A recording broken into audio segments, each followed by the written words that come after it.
Yes, and we are back with a great show thus far this week on the Yard, sponsored by Gillette, and it's all co-streamed on Soldier Boy TV. I am Fly Guy DC. Larry and Andrea are right here with me, and we are about to check in with Mr. John Cotton from Gillette. But before we get into that, Larry and you all, I have a question.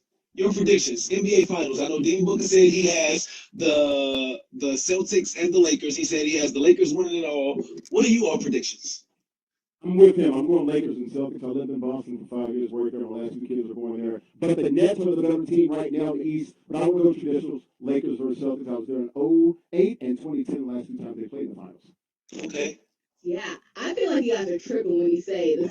So I'm gonna bring out my video game controller like a crystal ball, like a Madden Cleo here. You know what, man? I feel that it's going to be the Lakers and the Nets. You know, I'm really liking what James Harden is doing there, distributing the ball. I'm a little bit worried about their inside defense, but if they can keep on scoring, I mean, maybe this is the one time that offense you don't even need a defense. Offense is just killing it. So. Absolutely right. And before we get to John, my predictions is going to be the Lakers and the Nets. Now let me tell you why. The Lakers, as of right now, yes. But if AD does not come back or they do not get another piece in place of AD, then they're in trouble. The Nets, I think they're going to win it all with the addition of Blake Griffin because of how James Harden is playing. James Harden is leading the lead in assists. And Kyrie, like how they do it is like they play with your mind and your mental. Like James Harden can go down on one possession and score. Then the next possession, you might think it's gonna be James Harden, but then it's Kyrie. And then the next possession, it's KD. So like they're playing with people's mental, and I don't think there's a team that is defensive oriented enough to stick with them for 7 games. Now, John, 76ers, I would have thought so, but 76ers are not fast enough. And Embiid just went out with an injury, so that's why I don't think the 76ers. Embiid could be the front runner for MVP. I agree. But I think he just got injured, so I think that's going to hurt him. Yeah, because he just had a back injury last night, I want to say. Exactly. You're right. Now, John, Mr. Cotton, how are you? I'm just doing pretty good. You said it all. I mean, Lakers and that. I'm rocking with you. You said it all. What more can you say? I'm gonna tell you, I'm from Detroit, so you know I have the Pistons in the back of my head, but you don't want that smoke. You don't want that smoke. but you guys just went from Blake Griffin, just went from the Pistons to the Nets. So how do you feel about that move? How do you feel about that? Let me move from Lakers to Pistons. I mean, like I said, Pistons may do it. Like I said, I'm throwing a curveball in there for y'all. This is moving Lakers to Pistons. So hey, see what happens. I don't know about that. Make the playoffs, so it can't happen. Right. I don't know about that prediction, but I like the confidence in your hometown team. I'm always that confidence. There you go. Absolutely right. Now, can you tell us a little bit about yourself, Mr. Cotton? Again, I'm from Detroit, Michigan. As you said, I've been born and raised in Detroit, Michigan. I now live in New York City. I have a shop in New York City. I have my shop. I actually opened up my shop during the pandemic. So I've had it about a year. I specialize in haircuts and male units. I'm sure you guys probably heard about it. Man weaves. I'm one of the pioneers of that, and I'm also work for Gillette. Oh, hook up LeBron with one of those too. You know, get that thing working out for him. No, we gotta get KD right. We gotta get KD right. People thought we working on it. Hey, man. Hey, John, I work in Manhattan.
And we are back, the yard, and we're back here with John Cotton, and we're going to get straight into it. Mr. Cotton, how did you become a barber? How did I become a barber? I became a barber. I worked at my uncle's shop at the age of about 12 years old. I was his assistant. And, I began to watch him, how he, deal with his clients and, how he was giving, people his confidence back, with just cutting hair. And, I was really intrigued and I really wanted to learn more, and really wanted to get into that. And of course, he was making really good money. So that was, one of my main focuses. But, I really was into it and I liked it. And, he kind of taught me a lot, taught me how to do different type of cuts, stuff like that. And I went from his assistant to working for him and then from working for him to open up my own shop at 18 years old. And with doing that, did you, because you know how like when people grow up, they like, I want to be this. Like, when did you actually get into it and be like, okay, yes, this is exactly what I want to do? Good question. I actually got into it. I want to say I was probably about 14 years old. And, I began to build a clientele and my clientele began to come back. And then I thought, okay, I'm doing a pretty good job at this clearly because people are coming back and they're tipping. So, that's when I really was like, okay, I think I can get into this. And what I really liked about it is that I can work for myself, make my own schedule. I don't have to have a boss, when I open up my own shop. Even when I was working for my uncle, I was still able to make my own schedule. As long as I came to work, as long as I paid my booth rent, as long as I did what I had to do. And that's that's really when I was like, okay, I think this is going to work for me. Now, you're on the Gillette Barber Council, correct? Yes, I am. Yes, Talk to us a little bit about that. All right, being a Gillette Barber Council, is actually pretty cool. Gillette, they went around and picked like the top, some of the top, barbers in the industry. And shout out to Gillette for picking me as one of those. And what we do is we go around and we work with a lot of different organizations, and we go around and we teach, men how to use the Gillette products the correct way. We have different skin types, and people have different hair textures, and A, B, and C. And we teach people the correct way to use these products. Because a lot of people don't know. And a lot of people don't use these products because of, what they might have heard this, they might have heard that. And, we go around, we show them exactly how to use them where, you don't have irritation with your skin, or you won't have certain things that happen with your skin. So, that's pretty much what we do. And when did that situation happen for you? When were you brought upon the council with Gillette? And how were you brought upon? Like, how was that process? I've been working with Gillette for about 5 years. And they scouted me out. And, I was really hyped about that. I'm like, oh, Gillette's calling me? What? So, yeah, that was 5 years ago. And I've been with them ever since. And I enjoy it. I mean, I have a good time, especially going around, showing people how to use these products. A lot of people don't know, and I'm able to educate people on, how to use these products, which is a great thing. Now, what is the best part about being a barber? What is the best part of your day after cutting someone's hair? Besides counting the money, no. The best part of my day is, bringing people confidence back, and making them look good. And like I said, I do a lot with the hair unit, and a lot of clients that come in, may have cancer, alopecia, or, a lot of guys just haven't had hair, since they were in high school. I give them their haircut up at the unit, and when I turn them around and try to see the mirror, I just see a big smile on their face. Some people have cried before. For me, that's what touches my heart. That's what I enjoy much about what I do. Yes, and I know that business is going to be definitely booming after the pandemic. But speaking of the pandemic, how has that helped, or how has that hurt business, and how have you navigated through that in order to make sure that your business is still kicking and doing well? That's interesting that you asked that, because the shop that I have now, I actually opened up this shop during the pandemic. And I signed my lease literally that month. When was it? March. I think it was March. Yeah. March the 1st, I signed my lease. And like March 15th, around there is when things got shut down. So I was nervous. I was scared. I was like, wow, I don't know what's going to happen with this shop. And thank God I was still able to open up my shop, and, I did well. And, and it actually boosted my sales, and it boosted the shop for me because people were stuck in the house. So people were able to grow their hair out. And, what I do with hair units, you got to have your hair grown out for what I do. So a lot of people who wanted to get these units, they were able to get them now because they've been stuck in the house for 3 months. They came out, they had, George Jefferson. So I was able to, they called me like, yo, I got the George Jefferson. That's coming out. So it actually boosted my sales. And, even working with Gillette, it did well with Gillette because we were able to do a lot as far as teaching people how to cut their hair. we did a lot of videos working with Gillette, and posting on our Instagram and use a lot of social media, showing people how they can just, use these Gillette products, little products that you can get from, Dwayne Reed store, order, and give yourself a whole haircut, or at least a good shape up, shape your beard, your mustache, good shape up. So, it worked out. Now, are you a gamer? Do you like to play games? I did back in the day. I played gamers nonstop. I'm old right now. I'm like old. What's old, John? Come on now. What's old, John? I'll be 40. I'll be 40 in September. Oh my God! And I work a lot. That's old for me. Let me tell you, old for me mean when I'm playing games and I'm falling asleep. That's old for me. Oh yeah. When I'm watching TV and I'm dozing off, that's old for me. So my god kids come over and my nieces and nephews and we play games. I play Madden a lot, but they call me an old man. You always fall asleep. You can't stay up. So, but yeah, I play it here and there. Okay, so on the screen right now we see a matchup right now going between King Latimer, who's playing the Nets. King Latimer, L.A. Taker, I'm sorry, from Fayetteville State University. No, Latimer, that's right.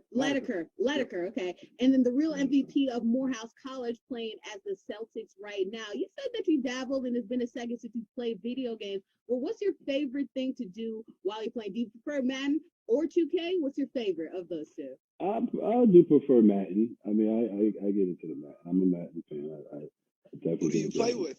Yeah. When I play, who do I play with? Yes.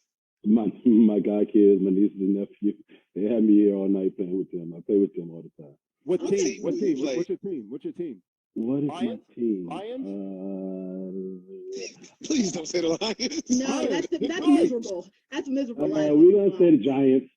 Okay. We're gonna say the Giants. It's still bad, but it's better than the Lions. We're gonna work out with the Giants. And it's the best New York team because I'm a Jets fan, and that's a misery. New York all day. So at least you guys, beat Tom Brady twice. So that's good. Good thing to put on the resume. What's your favorite mode to play on Madden? Do you only play on franchise mode? Do you just play games with any nieces and nephews? Do you play any of the? I don't think he know about the modes. I don't know about the mode. I'm about to say, what's that one?